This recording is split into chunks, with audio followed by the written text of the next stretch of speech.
왕족의 탄생은 한 가족의 사적인 일이 아닌 온 나라의 관심이자 대중의 구경거리가 되곤 했는데요. 여기에는 그럴 만한 필요성이 있었습니다. 1688년 6월 10일 런던의 세인트 제임스 궁에서 스튜어트 왕조를 이을 왕자가 태어났습니다.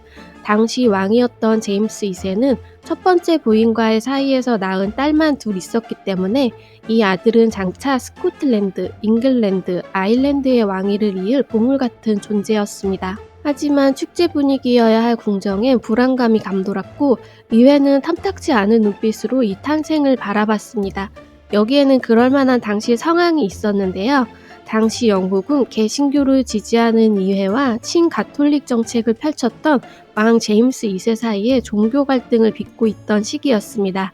의회는 개신교도였던 제임스의 첫째 딸 메리가 왕권을 잇길 기대하고 있었지만 새로운 아들의 탄생과 후계자를 가톨릭 교도로 키우겠다는 왕의 공표는 의회의 불만을 증폭시켰습니다.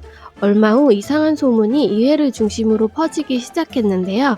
왕비의 출산이 조작되었으며 신생아가 따뜻한 펜에 담겨 왕비의 침실로 몰래 들여보내졌다는 루머가 퍼졌습니다. 왕비 메리는 오랫동안 유산과 사산을 반복하고 있었는데요. 이번에도 이를 염려한 왕실에서 가톨릭 정권을 이을 후계자를 만들기 위해 다른 신생아를 미리 준비해 사산한 유아와 바꿔치기 했다는 것이었습니다. 심지어 왕비의 임신 자체가 가짜였다는 말까지 돌았습니다. 왕비의 분만 과정이 철저히 비밀리에 진행된 점이 이런 의혹들을 부추겼습니다. 더욱이 탄생을 목격한 사람들이 등을 돌리고 있었기 때문에 아무것도 보지 못했다고 주장하면서 의심은 더욱 커졌습니다. 제임스의 두 딸 역시 새로 태어난 이복 동생의 정체성을 부인했습니다.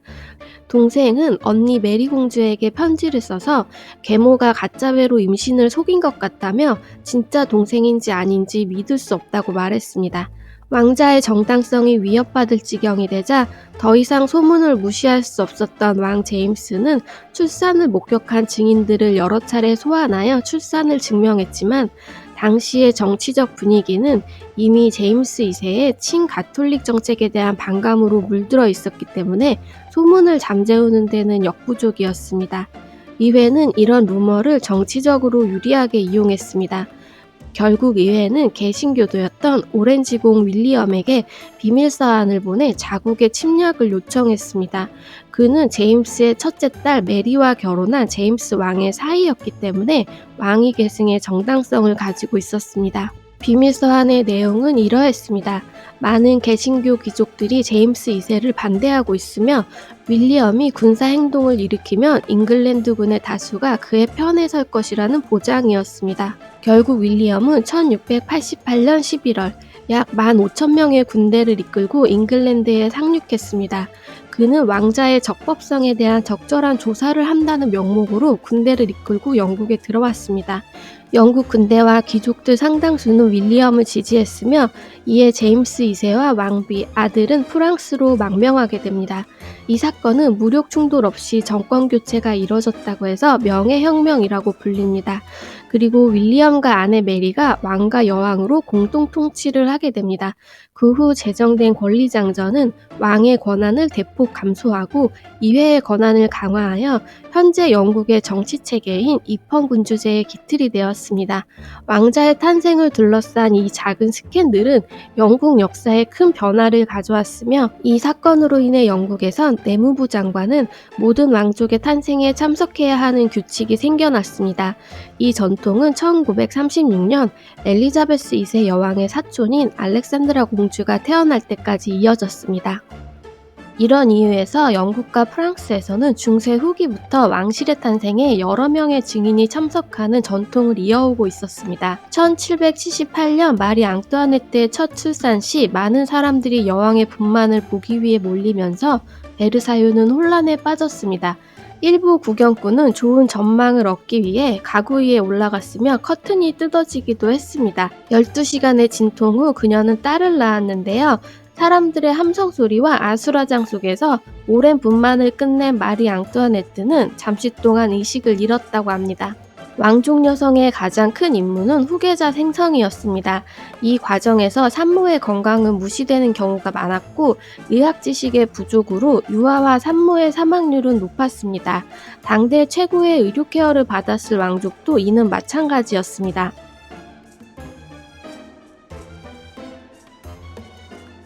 왕실 여성은 출산이 다가오면 유언장을 작성했습니다.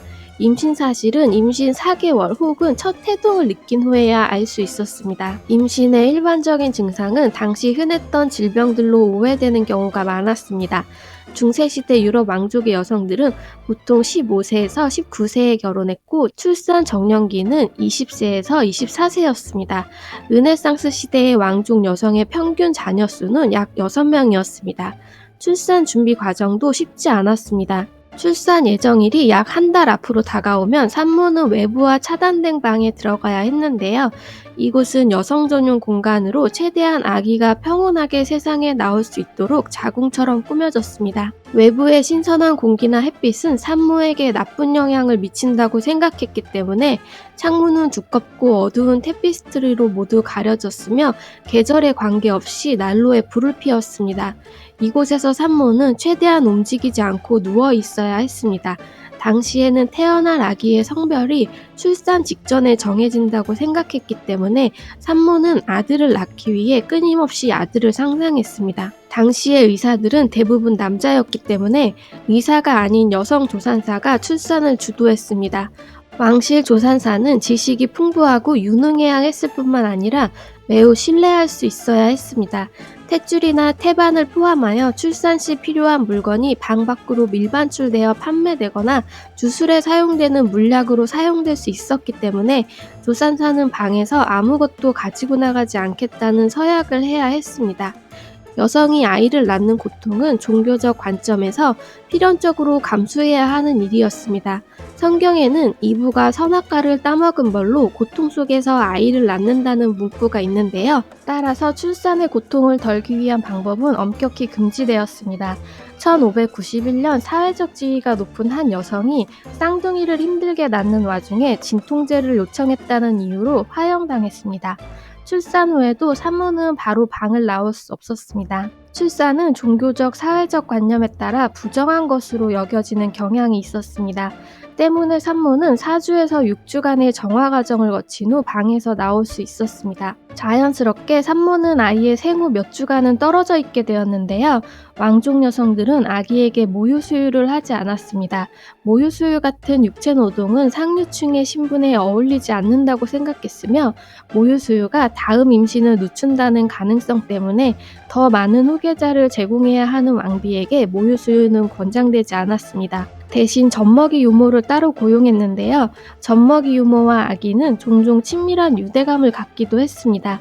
이집트의 파라오 투탕카멘은 젖먹이 유모인 마이야를 너무나 사랑해서 그녀가 죽은 후에 그녀에게 정교한 무덤을 지어주었습니다. 헨리 8세의 젖먹이 유모는 연봉 10파운드를 받았는데 이는 오늘날 가치로 5,000파운드가 넘습니다.